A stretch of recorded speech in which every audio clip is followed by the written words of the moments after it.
Okay, so I be seeing a lot of women saying nowadays, like, men don't really chase women like they used to. What happened?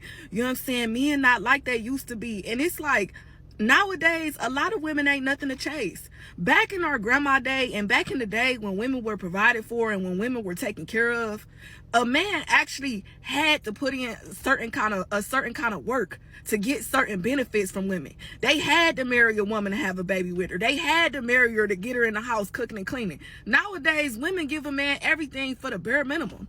Like, these men had to go to the strip clubs to see a girl undressed. Nowadays, women just do it for free just because they feel like they can. It's like women need to pick a lane. Like, you cannot be a 304 and a housewife. Y'all be talking about how y'all want to get tricked on and y'all don't care what men think, but then in the same breath, y'all talking about how y'all want to be taken care of and y'all want to be provided for. Like, y'all delusional. Like, y'all part of the problem. Like, men change because women change. Like, y'all not like y'all was back in the day at all. Women only remember men who leave them and never look back. You are traumatizing her, and she's going to get addicted to that feeling because she realized that she wants the dopamine back more than anything.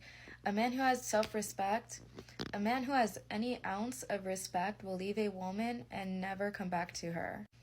This shows that you actually do have other options. You have better options than her.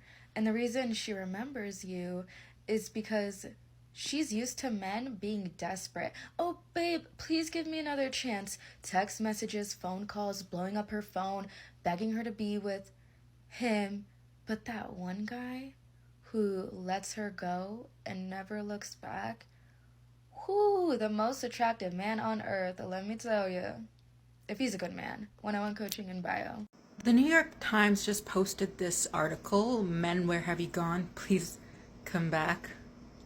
So a lot of these articles are coming up where female journalists, specifically single female journalists, make a lot of articles and talk about how men are disappearing from the dating world, and I wonder what the causes can be. Could it be this manosphere, red pill, access to pornography, and like, even though those things could do and have had a play in it, a lot of it is for the past, especially the past decade and a half, women have been telling men to not interact with them, to leave them alone, especially on an intimate level.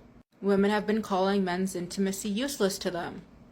Well, as a side effect of that, men have been leaving women alone a lot and not interacting with them on intimate levels or seeking out relationships. So a lot of the women who say women don't complain about the loneliness epidemic, no, they write entire articles about how men stop dating women and it's sad to see, and they miss men reaching out and wanting to date them and be intimate and have those relationships, which is just a way wider spread of complaining about being lonely.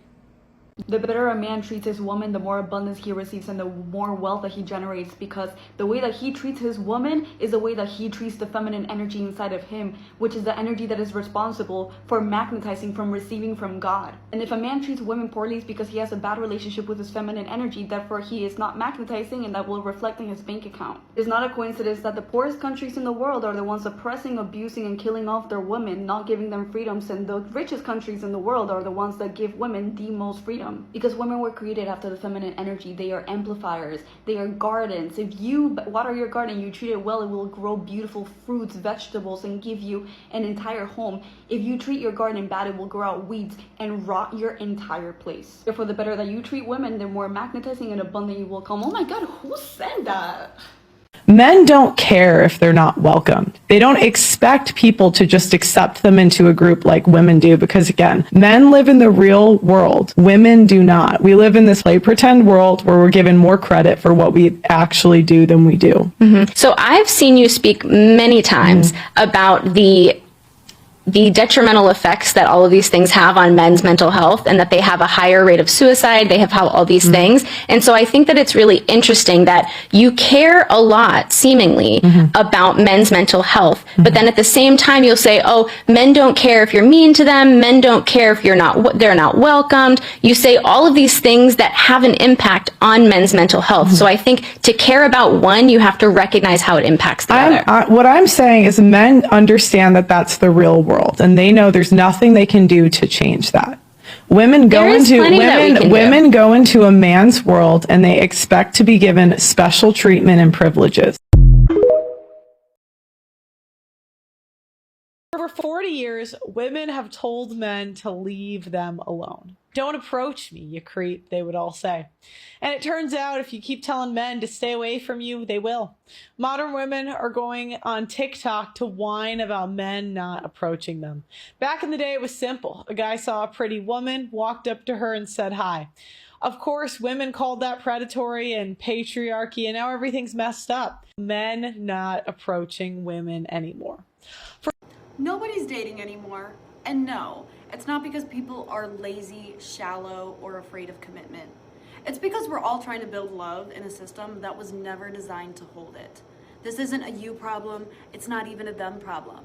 It's a world problem, and we've all been dragged into it. First up, marriage. Not happening. People aren't coupling up at 22 with matching towels and a mortgage anymore. Why? Because we can't afford love and dental, duh. And if you do find someone you vibe with, you still gotta cross-reference credit scores, trauma loads, and whether you're building something or just filling space until they figure it out. So people are going solo, delaying marriage, skipping kids, and replacing intimacy with curated solitude and memes about emotional damage. We're independent, but not necessarily on purpose. Stay with me, because this brings me to work, like the jobs we clock in for. Remote work was supposed to be the dream. You roll out of bed, no bra, microwave a coffee 3 times, and boom, you're a functioning adult. But with fewer partners, fewer coworkers, fewer daily interactions, a lot of us are just sitting in silence, screaming inside group chats that don't reply. That's not freedom. That's isolation in disguise as freedom. We traded cubicles for freedom, but freedom without support is just isolation in yoga pants. And the gig economy? The gig economy. We were promised flexibility, but it's more like, congratulations! You're the CEO of your own burnout. And it's not that everyone wants to be famous or an influencer either. It's that no one wants to work full time and still feel broke. The jobs that hold the world together don't come with stability anymore. They come with back pain, burnout, and $27 left by Thursday. We turned caretaking into failure and spectacle into value. We forgot that some jobs aren't glamorous. They're holy. Most high-paying jobs now are capital jobs, not societal ones. The guy shifting imaginary numbers on Wall Street makes 7 figures, but the social worker keeping families from falling apart, they're crying on their lunch break making $20 an hour. Tell me again how that's okay. We are not rewarding people who sustain life. We are rewarding people who extract from it. And then, if you do want to be one of the smarty good ones, like a therapist or a nurse practitioner, congrats! That'll be 6 years of school, $100,000 in debt, and the privilege of being broke while you save lives. The path to freedom requires 5 years of unpaid internships and a master's degree in burnout. And the middle path, dignified work, fair play, no burnout, doesn't seem to exist. You want to know what's really sexy? Living within your means. We know the system's broken. We're just too tired to fight someone's uncle in the comments again. Like, yes, Mark, I do believe capitalism is unsustainable. No, I don't have the energy to debate it between my 2 jobs and this stress rash. And let's bring in identity really quick, shall we? Back in the day, identity was like, I'm John, I fish. Now it's, I'm demisexual plant-based Virgo who's pivoting from UX design to somatic healing while exploring my inner child and launching a newsletter about dopamine regulation. We're free to be anything, but nobody warned us that freedom comes with an infinite existential crisis and an identity buffet where every dish might give you spiritual food poisoning. So while we're spiraling about who we are, student debt is suffocating us, housing is laughable, and climate change is throwing hands. And instead of helping each other, we're either too busy fighting online or closed off from the world. Because the American system trained us to turn on each other or to close the world out. Trust in people? Only 34% of Americans say they believe most people can be trusted. That's not just sad, it's apocalyptic. It's the village is burning and everyone is live streaming it energy. We are in a spiritual dissonance, people. Our bodies are humming one rhythm: rest, community, meaning. And capitalism is blaring dubstep in the background, screaming, monetize or die, baby. And I'm sorry, but no, I don't want to build a brand. I want to be held. We're not broken, people. We're just awake in a world that keeps gaslighting our gut. And then we get told to fix it with hustle. Launch a business, monetize your hobbies, become a boss.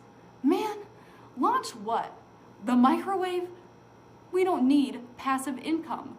We need passive nervous systems.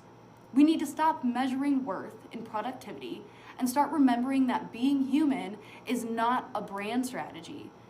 It's not that we're bad at dating. Maybe it's that dating can't survive in a world this spiritually malnourished.